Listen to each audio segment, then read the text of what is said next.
بدلتے جا رہے ہیں، اور یہ میرے آقا صلی اللہ تعالیٰ علیہ وسلم کا فرمان عالی شان ہے۔ ایک پورا چیپٹر ہے، پورا باب ہے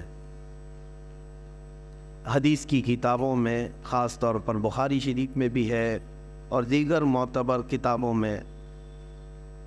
کتاب الفتن نام سے، کتاب الملاحم نام سے، قیامت کے قریب ہونے والے فتنے، قیامت کے قریب ہونے والی نشانیاں، علامات، ان سب کے بارے میں باضابطہ ایک چیپٹر ہے جس میں رسول پاک صلی اللہ علیہ وسلم نے واضح نشانیاں بیان فرمائی۔ اب ہم جو دیکھ رہے ہیں وہ ایک چیز یہ بھی ہے کہ تیزی سے بدلتا ہوا زمانہ، نبی پاک صلی اللہ تعالیٰ علیہ وسلم کی ایک حدیث پاک جس میں یہ ہے کہ 10 سال کے بعد، ہر 10 سال کے بعد اتنی تیزی سے تمہارا زمانہ بدل جائے گا، حالات اتنے تیز بدل جائیں گے کہ پچھلے 200 سال میں تم نے وہ چیزیں نہیں دیکھی ہوں گی جو 10 سال کے اندر دیکھتے رہو گے۔ اب ہم اسی زمانے میں آئے ہوئے ہیں۔ اب ہم میں سے کسی کو یہ پتہ نہیں ہے کل آنے والے دن کون سا نیا فتنہ جنم لینے والا ہے۔ اور ایک حدیث پاک میں یہ ہے، میرے آقا صلی اللہ علیہ وسلم نے فرمایا، میں یہیں سے دیکھ رہا ہوں فتنے میری امت کے اوپر اس طرح سے گر رہے ہیں جیسے بارش کے قطرے ہیں۔ بارش کے قطرے جس طرح سے گرتے ہیں اس طرح سے فتنے ظاہر ہو رہے ہیں، اور اس میں کون محفوظ رہے گا کون محفوظ نہیں رہے گا اس کے سلسلے میں بھی حضور نے بشارتیں دی ہیں۔ اور خاص طور پر یہاں کے جو حالات ہیں ہندوستان کے، ایسا نہیں ہے کہ ہم ہی اسٹرگل کر رہے ہیں، تقریباً پوری دنیا میں مسلمان الگ الگ مسائل سے اسٹرگل کر رہے ہیں۔ سب کے اپنے اپنے مسائل ہیں اور سب انہی معاملات میں الجھے ہوئے ہیں، لیکن ان سب کے پیچھے ایک وجہ یہ ہے، ان کے جو ہم غلام تھے خلق کے پیشوا رہے، ان سے پھرے جہاں پھرا پھر آئی کمی وقار میں۔ ایک اہم وجہ یہی ہے مسلمانوں کے لیے۔ ہم نے دیکھا ہے کہ کثرت سے تمہارے ساتھ ظلم و ستم ہوا، اس کے باوجود اس آدمی کو سدھرنے اور سنورنے کا ابھی تک موقع کیوں نہیں مل پا رہا؟ جس کو شاعر نے کہا تھا، جگہ جگہ کے تھک چکے ہیں تمہیں یہ ہنگامے، نشاط لذت خواب گراں بدل ڈالو، غلط روی سے منازل کا بعد بڑھتا ہے، مسافروں روش کارواں بدل ڈالو۔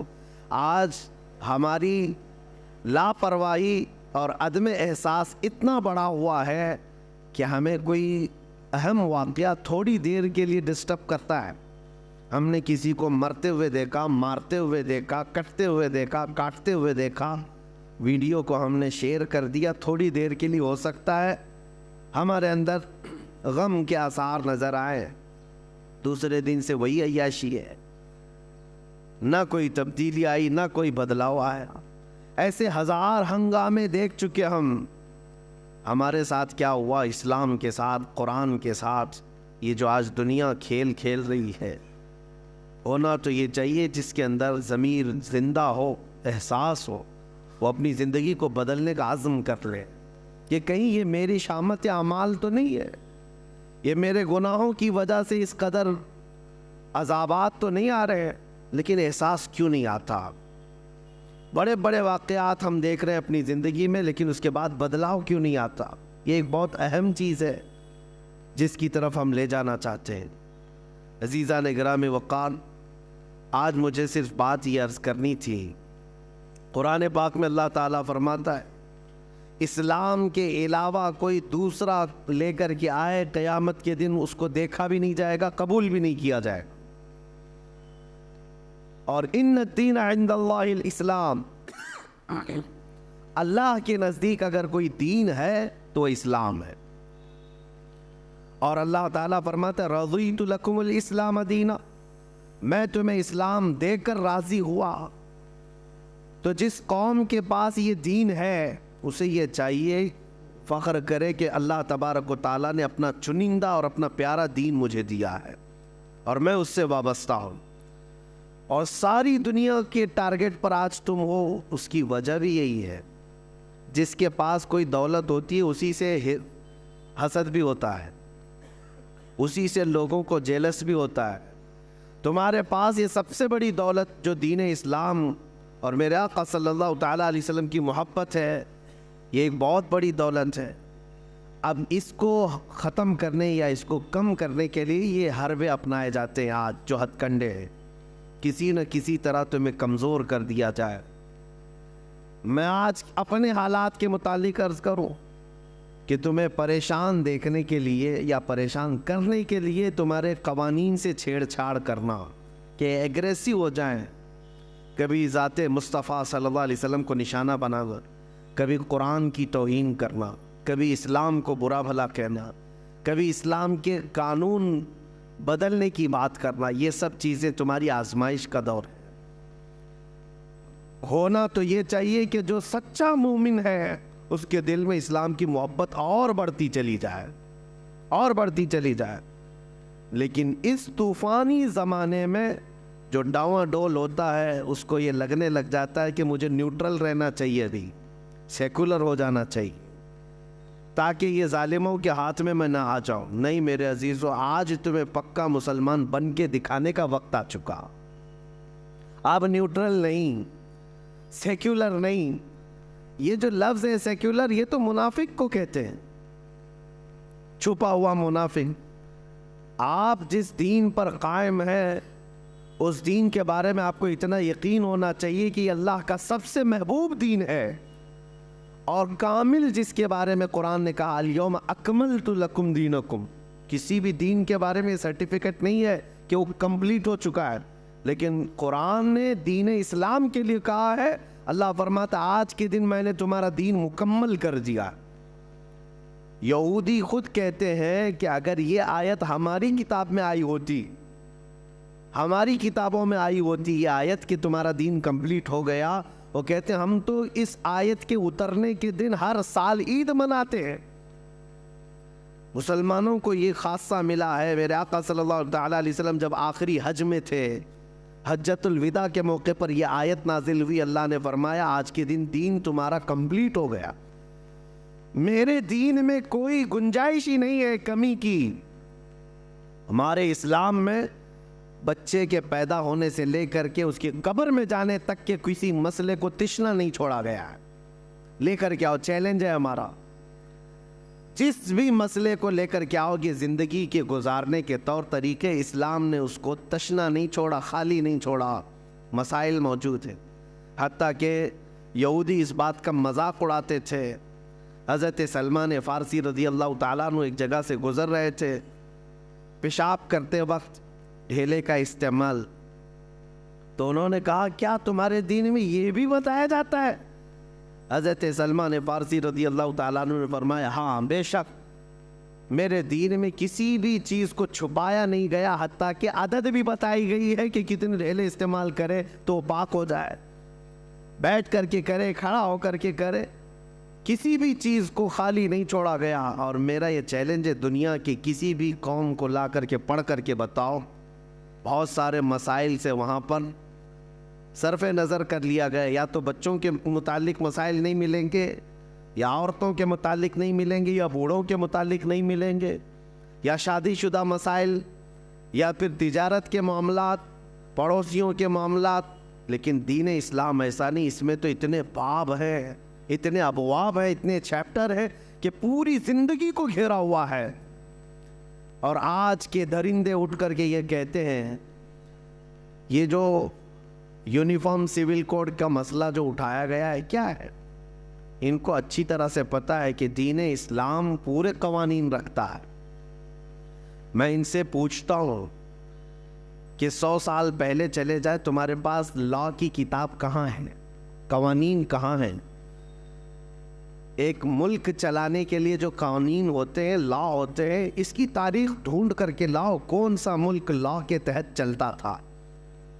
یقین جانو میرے عزیزو، پوری دنیا کو حکومت چلانے کے قوانین دینے والا سب سے پہلا دین اسلام، سب سے پہلا لا کے تحت ایک پوری کنٹری چلنا چاہیے، یہ اسلام نے دیا ہے، ورنہ تو پہلے بادشاہوں کے قانون چلتے تھے۔ آپ رومن امپائر کو دیکھیں، پرشین امپائر کو دیکھیں، اسلام سے پہلے ان کے ہاں کوئی قانون کی کتاب نہیں ہے، بادشاہ کو رات میں کوئی خواب آ گیا، صبح وہ قانون بن جائے گا. بادشاہ کو کوئی اچھی چیز لگ گئی، وہ دوسرے دن قانون بن کر کے سب پر نافذ ہو جاتا. تو وہاں پر تو ایمپائر ہوتا تھا، شہنشاہ جس کو کہتے ہیں، بادشاہ جس کو کہتے ہیں، اس کے قوانین چلتے تھے. یہ دین اسلام نے قوانین مرتب کر کے عطا کیا ہے. دین اسلام نے لوگوں کو چلنے کا طریقہ بتایا، اور اس میں کسی کا بھید بھاؤ نہیں رکھا گیا. یہاں سب کو برابر رکھا گیا. یہ لوک پال بل کی بات کرتے رہے، نہ ہی لا سکے نہ ہی کر سکے، جس کا مطلب یہ تھا کہ اونچے عہدے والا بھی جواب دہ ہوگا، ذمہ دار ہوگا سوالوں کے جواب کا، لیکن یہ کبھی نہ لا سکیں گے. جن کے کرتوت کالے ہوں وہ کب عدالت کا سامنا کر سکتے ہیں؟ ہاں، یہ سارے مسائل اگر دیکھنا ہے تو اسلام کے دامن میں دیکھو. سیدنا عمر فاروق رضی اللہ تعالیٰ عنہ مسجد میں کھڑے ہیں، مسجد نبوی میں، اور عین خطبے کے دوران آپ نے پوچھا کسی کو کوئی سوال ہے؟ ایک صحابی کھڑے ہو گئے، دیہات کے رہنے والے. کہا ہاں، آپ کے متعلق ہی سوال ہے. کہا مال غنیمت میں جو کپڑا آپ نے تقسیم کیا تھا سارے لوگوں کو، اس کپڑے سے کسی کا بھی پورا جبہ نہیں بنا، آپ کا پورا جبہ کیسے بن گیا؟ سب کو کپڑا اتنا ملا تھا کہ پورا جبہ نہیں بن سکتا تھا، آپ کا کیسے بنا؟ یہ سوال پوچھنے کا حق صرف اسلام نے دیا تھا. پہلے بادشاہوں کو کوئی سوال کرتا تو گردن مار دی جاتی، ختم کر دیا جاتا. سیدنا عمر فاروق رضی اللہ تعالیٰ عنہ نے یہ نہیں فرمایا کہ کون بدتمیز ہے جو یہاں پر بدتمیزی کر رہا ہے. نہیں، گلے سے لگایا اور فرمایا میں تمہیں جواب دیتا ہوں. در حقیقت مال غنیمت میں مجھے بھی کپڑا ملا تھا، میرے بیٹے عبداللہ کو بھی کپڑا ملا تھا. عبداللہ نے اپنا کپڑا مجھے ہبہ کر دیا، دونوں ملا کر کے سلایا، میرا جبہ بن گیا. جواب دینے کا حق امیر المومنین کے پاس. وہ جواب دیتے. اور اس کے بعد آپ نے فرمایا جب تک دین اسلام میں یہ نظام رہے گا، اس نظام کو کوئی درہم برہم نہیں کر سکتا. عزیزان گرامی وقار، ہزاروں مثالیں ہیں، ہزاروں مثالیں ہیں. ان ظالموں کو آج قوانین اسلام کی طرف انگلی اٹھانے کی جرت صرف اس لیے ہے کہ یہ اپنی سیاسی روٹیاں سینکنا چاہتے ہیں، باقی کوئی مطلب نہیں. اب ہونا کیا چاہیے؟ جو ایک خلفشار ہے اور ایک بہت زیادہ افواہیں پھیلی ہوئی ہیں مسلمانوں کے بیچ میں، کیا کرنا ہے؟ تنظیمیں اپنا کام کر رہی، خانقاہیں اپنا کام کر رہی، مدرسے، مساجد، ٹرسٹ اپنا کام کر رہی ہیں. یونیفارم سول کوڈ نہیں لاگو ہونا چاہیے، اس کے یہ خطرے ہیں، اس کے وہ خطرے ہیں. ان سے تھوڑا ہٹ کر کے میں یہ کہتا ہوں، ان سے کب تک احتجاج کرتے رہو؟ نہ ہی ہمارے احتجاج کا ان کے اوپر کوئی اثر پڑتا ہے. یہ ایسی ظالم قوتیں بیٹھی ہوئی ہیں جن کے سامنے ہزاروں کا مر جانا بھی کوئی اثر نہیں کرتا. اس لیے مسلمانوں، سب سے اہم بات یہ ہے کہ ان سے بھیک مانگنے کی ضرورت ہی نہیں ہے کہ تم ہمارے قوانین کی حفاظت کرو یا ہمارے قوانین سے چھیڑ چھاڑ نہ کرو، بلکہ میدان میں اتر کر کے یہ بتاؤ کہ اس زمانے میں بھی تم سارے قوانین پر پابندی لگاؤ، لیکن میں شریعت مصطفیٰ پر عمل کر کے دکھاؤں. تمہاری پرمیشن کی ضرورت نہیں مجھے دین اسلام پر چلنے کے لیے. ہمارے نبی پاک صلی اللہ تعالیٰ علیہ وسلم کے قوانین ہمارے لیے جان سے بڑھ کر کے ہیں. مسلمانوں کو آج عملی میدان میں آ کر کے قوانین اسلام پر عمل کر کے دکھانا چاہیے کہ میرے اپنے گھر کے قوانین، میرے دین کے معاملات، اس کو میں موت تک گلے سے لگا کر کے رہوں گا. یہ ہوتا ہے سب سے بہترین احتجاج. میں آپ کو بتاؤں، لوگوں میں جو ایک خلفشار ہے، چمی گوئیاں چل رہی ہیں کہ کیا ہوگا کیا ہوگا. انہوں نے 3 طلاق کا مسئلہ بھی لا کر کے ڈرایا نا، لا کر کے. یہ کس کے لیے تھوپا گیا تھا؟ صرف ٹارگٹ یہ کرنا ہے اور وہ ایک بڑی قوم کو بیوقوف بنانا ہے. جو یہاں پر ایک میجورٹی میں قوم ہے ان کو بیوقوف بنا کر کے رکھنا ہے کہ دیکھو یہ ویلن ہے، یہ مسلمان، اور ان سے لڑنے کی طاقت صرف ہم ہی رکھتے ہیں، اور ان کی ساری چیزیں ہم چھین رہے ہیں، ان کے قوانین پر ہم پابندی لگا رہے ہیں، اور وہ بیچارے وہ خوش ہوتے رہے. ان کو خوش کرنا ہے اور ان کی روٹیاں لینا ہے، سیاست کو گرمانا ہے، بس اتنا ہی ہے. باقی تمہارے قوانین سے ان کو کوئی لینا دینا نہیں. 3 طلاق کا مسئلہ وہ آدمی لے کے آیا جو کبھی شادی نبھا نہ سکتا ہو، جو کبھی عورتوں کے ساتھ رہ نہ سکتا ہو۔ میرے عزیزوں، ڈرنے کی کوئی بات ہی نہیں ہے۔ تم اس طرح کے نہ جانے کتنے قوانین لے آؤ، مسلمان تو اپنے نبی پاک صلی اللہ تعالیٰ علیہ وسلم کی شریعت طاہرہ پر کل بھی عمل کرتا تھا، آج بھی عمل کرتا ہے، اور صبح قیامت تک عمل کرتا رہے گا۔ حقیقت بات یہ ہے، یو سی سی آلریڈی پورے انڈیا میں چل رہی ہے، سب کے قانون ایک ہی ہیں، تھوڑی سی چند چیزوں میں الگ الگ رکھا گیا ہے، یعنی شادی کے معاملات کو لے کر کے یا وراثت کے معاملات کو لے کر تھوڑے سے قوانین الگ ہو جاتے ہیں۔ باقی بتائیں، چوری کرنے پر سب کا قانون ایک ہے یا نہیں؟ مرڈر کرے تو سب کا قانون ایک ہی، کرائم میں سب کے قانون ایک ہی ہیں، سول کوڈ ہی ہے، سب ایک ہی قانون پر عمل ہو رہا ہے پورے ہندوستان میں۔ ایسا نہیں ہے کہ ہندو قتل کرے گا یا مسلمان قتل کرے گا تو اس کے لیے لاء کی کتاب میں الگ الگ جرمانے، الگ الگ سزائیں نہیں ہے، ایک ہی سزا ہے، سب کی ایک ہی سزا ہے۔ ہاں بس میرج ایکٹ الگ اور وراثت کے معاملات الگ بنائے گئے ہیں، اس کو تم ختم کرنا چاہتے ہو۔ میں مسلمانوں سے کہتا ہوں، تو اگر آپ اس نشانے پر اپنے آپ کو سمجھ رہے ہیں کہ ہم کو ہی ہلانے کے لیے سب بنایا گیا ہے، تو میرے عزیزوں، آپ اپنے نکاح مسجدوں میں کرتے ہو، آپ اپنے نکاح شریعت کے دائرے میں کرتے ہو، آپ کو کبھی فرق نہیں پڑے گا۔ آپ اپنے گھر کے مسائل مسجدوں سے حل کرتے ہو، علماء دین سے مسائل پوچھتے ہو، تو کبھی ان قوانین کے 1000 لاگو ہونے پر بھی آپ پر فرق نہیں پڑے گا، آپ پر فرق نہیں پڑے گا۔ اسی لیے میں یہ کہتا ہوں کہ ان تمام مسائل پر احتجاج کرنے کی ضرورت نہیں، بہت زیادہ ایگریسو ہونے کی ضرورت نہیں، ورنہ ظالم کتا یہی انتظار میں ہے کہ مسلمان کب بھڑکیں گے، کب بدکیں گے، اب کب سڑکوں پر آئیں گے، کب یہ توڑ پھوڑ کریں گے اور ہم دوسروں کو ڈرائیں گے کہ یہ دیکھو ایسی وحشی قوم ہے۔ یہ اسی طرح کی کئی حرکتوں سے ہمیں لے جایا جا رہا ہے، لیکن اس کا بہترین علاج یہی ہے کہ جب جب تم میرے مصطفیٰ کریم صلی اللہ علیہ وسلم کے کسی قانون کی طرف انگلی اٹھاؤ گے، سارے مسلمان ان قوانین پر سختی سے عمل کر کے دکھائیں گے کہ عمل کرنا تو ہماری زندگی میں ہے، ہماری زندگی میں۔ ہم لاء کے خلاف نہیں بول رہے، جو ہندوستان کے قوانین ہیں ان سب پر ہم عمل کر رہے ہیں، لیکن میری نماز کے متعلق، میرے قرآن کے متعلق، میرے دین کے متعلق جو ہوگا وہ اسلام میں جو ہے اسی پر عمل کیا جائے گا۔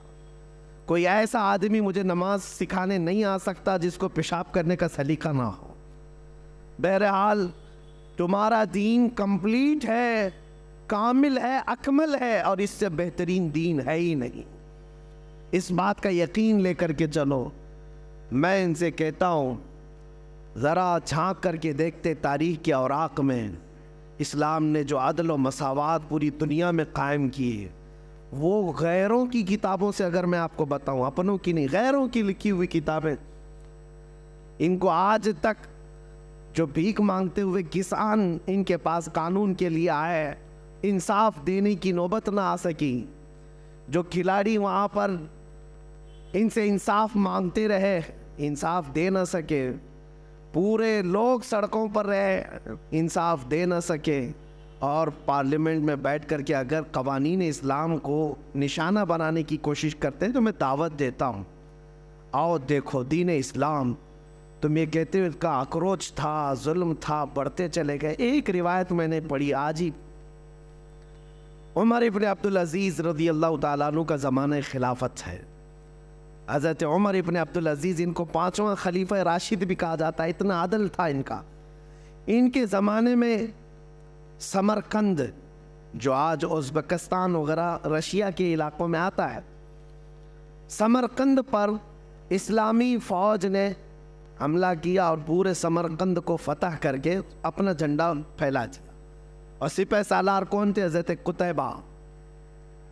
اور جیسے ہی سمرقند فتح ہو گیا، اعلان ہو گیا کہ یہاں پر مسلمانوں کی حکومت ہے اب، تو لوگ دوسرے دن صبح اٹھے اور ان کو ایسا لگا کہ یہ اچانک ہو گیا ہے۔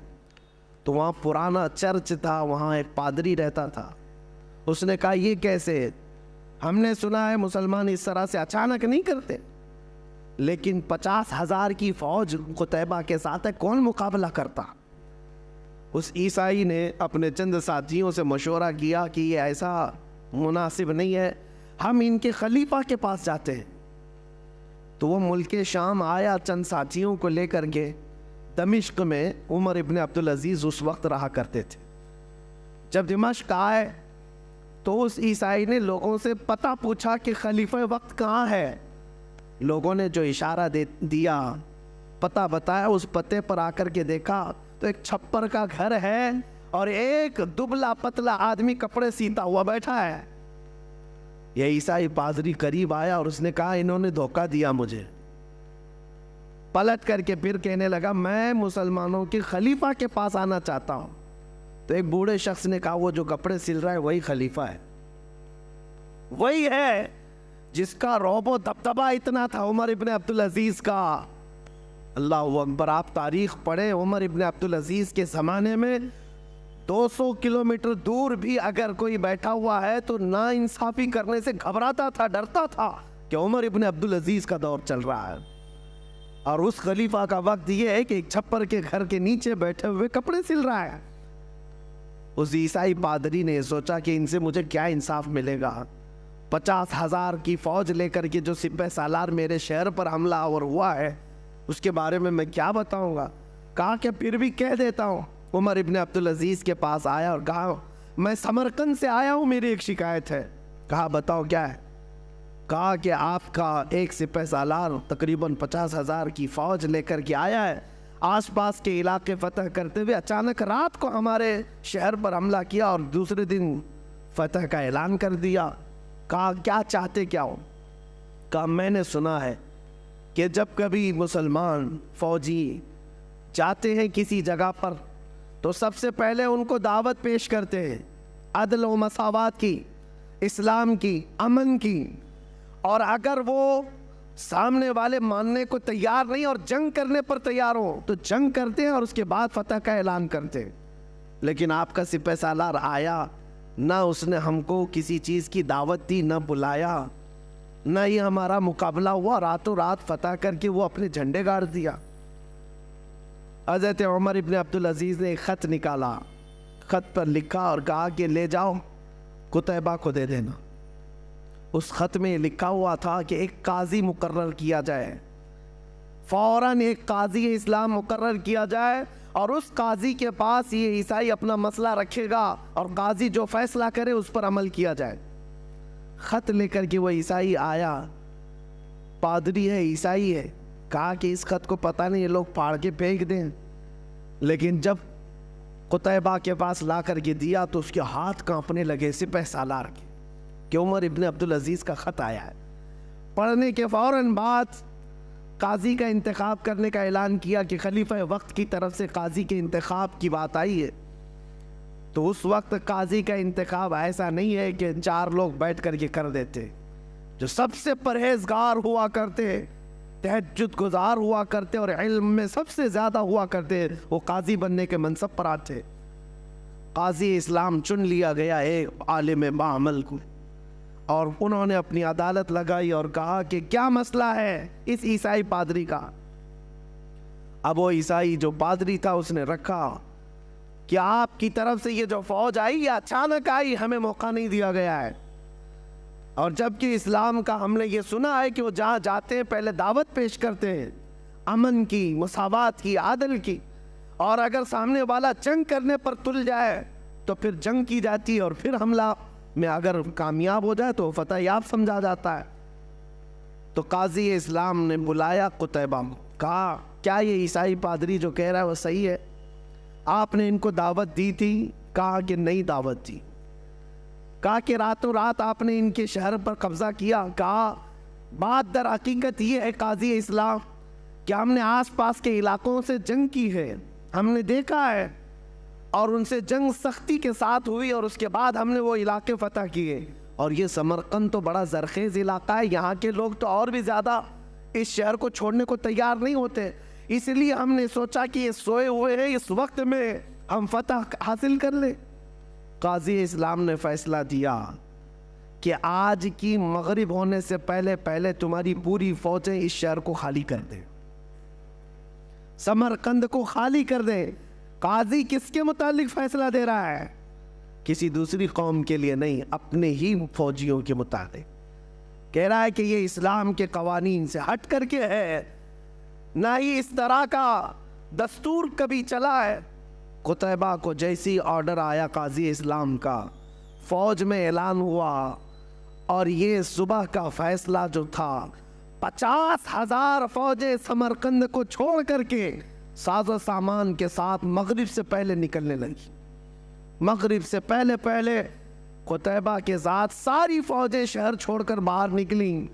یہ منظر دیکھ کر کے وہ عیسائی پادری اور علاقے کے لوگ حیران تھے کہ ایک کپڑے سلتا ہوا بیٹھا دبلا پتلا آدمی اتنا پاور رکھتا ہے کہ ایک خط بھیج دیا جائے، اور پھر اگر اس کا خط یہاں آ گیا تو قاضی مقرر کرنا تو اس کا کام ہے، اپنے رشتہ دار کو بٹھا دیتا، اپنے حق میں فیصلہ لے لیتا۔ نہیں کیا، بلکہ قاضی اس کو منتخب کیا جو قرآن و سنت کا سب سے زیادہ جاننے والا تھا، اور قاضی کو بھی یہ چاہیے تھا کہ فیصلہ دیتا تو اپنی قوم کو دیکھ کر کے دیتا، لیکن قاضی نے وہی فیصلہ دیا جو اسلام کہتا تھا۔ یہ باتیں اتنی پر اثر تھیں کہ مغرب تک ان کی فوجیں نکل تو گئی تھیں، لیکن وہ عیسائی پادری اپنے سارے ساتھیوں سمیت رونے لگا کہ آج تک ہم نے ایسی قوم کو اپنے شہر میں آتے ہوئے دیکھا ہی نہیں تھا، چلو اس سے بہتر قوم کون سی ہو سکتی ہے جو ہم پر حکومت کرے۔ سب کے سب گئے اور قتیبہ کے ہاتھ جوڑ کر کے ان سے معافی طلب کیا، اور پوری فوج سے کہا آج کے بعد ہم ہی نہیں، پورا سمرقند تمہارے قدموں کے نیچے ہے، تمہارا عدل ہے، ہم نے یہ دیکھا ہے۔ اور اس کے بعد سے لے کر تاریخ گواہ ہے، آج کی تاریخ تک سمرقند پر اسلامی حکومت موجود ہے، آج تک اسلام ہے۔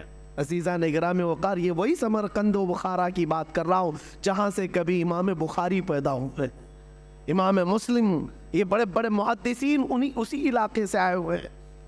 یہ میں بات اس لیے عرض کر رہا ہوں کہ جن کو آج انصاف کا الف بھی پتہ نہیں، عدل کا عین پتہ نہیں، وہ قوانین لاگو کرنے کی بات تو کرتے ہیں لیکن ان سے کبھی نہ ہو سکے گا۔ اس لیے میں ذمہ داری کے ساتھ یہ کہتا ہوں، 1000 باتیں ہمارے اوپر لائی جائیں، کل کو ذمہ داری تمہاری ہے۔ کل کو اگر قرآن پڑھنے پر پابندی ہو، یہ بڑھتی جائے گی، یہ سرکشیاں، یہ بدماشیاں بڑھتی جائیں گی، طلاق کا مسئلہ، شادی کا مسئلہ، تمہارے کھانے پینے کا مسئلہ بڑھتے بڑھتے اب تو یہ ڈیبیٹ کرنے لگ گئے، دجالی میڈیا میں بیٹھ کر کے کتے بحث کرتے ہیں کہ کلمہ طیبہ بھی جو ہے ان کا بڑا سخت ہے، لا الہ الا اللہ، اس میں ہمارے سارے خداؤں کا یہ لوگ انکار کرتے ہیں، کوئی خدا نہیں ہے، صرف اللہ ہے، اور ہم موت تک انکار کرتے رہیں گے، اس لیے کہ ہمارے دین کی جڑ ہی ہے لا الہ الا اللہ، بنیاد ہے لا الہ الا اللہ، کوئی خدا نہیں سوائے اللہ۔ کہہ رہے ہمارا بچہ بولنا سیکھتا ہے تبھی ہم پڑھا دیتے لا الہ الا اللہ، اور ہمارا عقیدہ بھی یہی ہے، بولنا سیکھتا ہے تب شروع کرتا ہے، اور حدیث پاک ہے جس کا آخری کلمہ ہو من کان آخر کلامہ لا الہ الا اللہ فدخل الجنہ، جس نے آخری کلمہ مرنے سے پہلے لا الہ الا اللہ کہا، حضور فرماتے وہ سیدھے جنت میں چلا جائے گا، جنت میں چلا جائے گا۔ کل کو اگر تمہیں اس بات پر بھی ٹینشن ہو اور پارلیمنٹ میں بیٹھ کر کے یہ کہنے لگ جائیں کہ لا الہ الا اللہ مت کہا کرو، تو کیا اس سے بھی دستبردار ہو جاؤ گے؟ کیا اس سے بھی پیچھے ہٹ جاؤ گے؟ نہیں، آج سے نہیں بولیں گے۔ اس لیے بات یاد رکھو، اپنے تشخص، اپنی آئیڈینٹی کے ساتھ جیو۔ آج ہو سکتا ہے خالی تم نے ٹوپی چھپا لیا ہوگا، آج داڑھی چلا لیا ہوگا، سیکولر بننے کے چکر میں یا ایک نیوٹرل بننے کے چکر میں کہ ہم کو کوئی پہچان نہ سکے، ادھر کے بھی لگیں گے ادھر کے بھی لگیں گے۔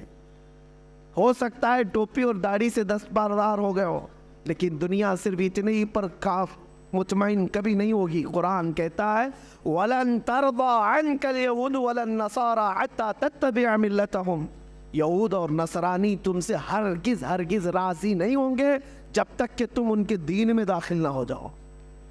صرف چھوٹی موٹی باتوں سے راضی نہیں ہوں گے۔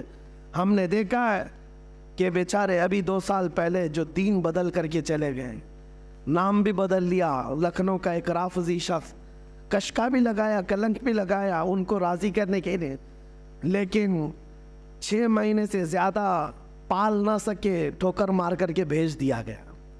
ایک بات یاد رکھو، دامن مصطفیٰ میں جو امن ہے وہ دنیا میں کہیں نہیں ہے، میرے مصطفیٰ کے قدموں میں جو عزت ہے وہ کہیں نہیں ہے۔ اسی لیے ہمیں ہمارے بزرگوں سے وابستہ ہو کر فخر سے یہ کہنا ہے، یا رسول اللہ خلق کے حاکم ہو تم، رزق کے قاسم ہو تم، جو ملا تم سے ملا، تم پہ کروڑوں درود، تم ہو حفیظ و مغیث، کیا ہے وہ دشمن خبیث، تم ہو تو پھر خوف کیا، تم پہ کروڑوں درود، کر کے تمہارے گناہ مانگے تمہاری پناہ، تم کہو دامن میں آ، تم پہ کروڑوں درود۔ ہمارے پاس جب اتنا مضبوط دروازہ میرے مصطفیٰ کا ہے تو پھر میں آپ سے یہ کہتا ہوں، پھر کے گلی گلی تباہ، ٹھوکریں سب کی کھائی کیوں، دل کو جو عقل دے خدا، تیری گلی سے جائے کیوں۔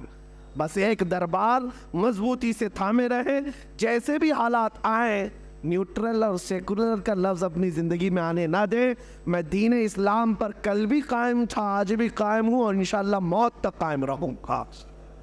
اسی پر اپنے بچوں کی تربیت بھی کریں، بچوں کی تربیت بھی اسی پر کریں۔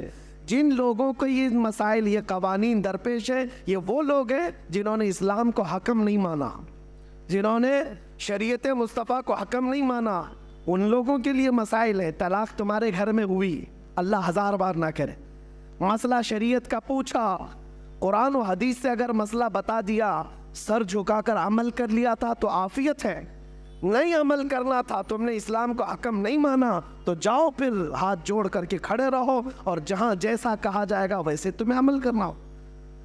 کل تمہاری نکاح ہونا ہے، شادی ہونی ہے، تم نے پوچھا کہ میرے مصطفیٰ کی قوانین اور شریعت کے مطابق مجھے بتایا جائے، ہم نے بتا دیا، تم نے ایکسیپٹ نہیں کیا، اسلام کو حکم نہیں تسلیم کیا، ان کے لیے یہ مسائل ہوں گے۔ اور جو دل و جان سے میرے آقا کے احکام کو حکم تسلیم کرتا ہے، اس کے لیے موت تک کبھی کوئی مسئلہ درپیش نہیں آئے گا، انشاءاللہ کبھی نہیں آئے گا۔ وراثت کے مسئلے میں جھگڑے کس کے ہوتے ہیں؟ 35 سال کورٹ میں کون لڑتا ہے؟ کون لڑتا ہے؟ یہ وہی لوگ لڑتے ہیں جن کو شریعت حکم نہیں مانتے، جو ورنہ تو فتویٰ جو ہے شریعت کا وراثت کے بارے میں اگر آپ نے پوچھا، باپ کا انتقال ہوا، 2 بیٹیاں ہیں، 4 بیٹے ہیں، 1 بھائی 1 بہن ہے، فلاں فلاں، لکھ کر کے بھیج دیا، اتنی جائیداد ہے۔ 1 دن کی بات ہے، زیادہ سے زیادہ 2 دن کی بات، دارالافتاء سے آپ کو قرآن اور حدیث کے دلائل کے ساتھ جواب آ جائے گا کہ بیٹیوں کا اتنا حق ہے، بیٹوں کا اتنا حق ہے، آپ کی یعنی جو انتقال کیا اس کی بیوی کا اتنا حق ہے، سب کا اتنا حق ہے۔ اگر آ گیا قرآن و حدیث آپ نے دیکھ لیا اور سر جھکا لیا، کہا یہ اللہ کا حکم ہے، میرے مصطفیٰ کا حکم ہے، تب تو کوئی ٹینشن ہی نہیں، تمہارا 2 دن میں مسئلہ حل ہوا۔ تم نے اس کو صرف نظر کر دیا، نہیں مجھے یہ نہیں ماننا ہے، تو جاؤ پھر کورٹ کچہری کے چکر 30 سال تک کاٹتے رہو۔ مسائل تو ان کے لیے ہے جنہوں نے قرآن و حدیث کو حکم نہیں مانا، ان کے لیے مسائل ہے، اور جو قرآن و حدیث کو دل و جان سے مانتا ہے، یہ 1000 کتے قانون بدلے، اس کے لیے کبھی کوئی مسئلہ پیش آئے گا ہی نہیں۔ قرآن اللہ کی کتاب کل بھی محفوظ تھی، آج بھی محفوظ ہے، میرے آقا کی حدیثیں محفوظ تھی، محفوظ ہے، انشاءاللہ قیامت تک رہیں گی۔ مولا کریم ہم سب کو دین اسلام پر کامل طریقے سے عمل کی توفیق عطا فرمائے۔ رب ذوالجلال ہم سب کو ان ہونے والے حوادثات زمانہ سے محفوظ و مامون فرمائے، ہماری عزتوں کو، ہمارے عمل کو، ہمارے عقیدے کو، ہمارے ایمان کو اللہ محفوظ فرما دے، ہمارے آنے والی نسلوں کو مولا قیامت تک عاشقان مصطفیٰ میں پیدا فرمائے، ان کے دین، ایمان، عقیدے کی مولا حفاظت فرمائے، اور ہر جگہ مسلمانوں کے مال، جان، عزت، آبرو کی مولا تو غیب سے حفاظت فرما۔ وآخر دعوانا الحمدللہ رب العالمین۔ السلام علیکم۔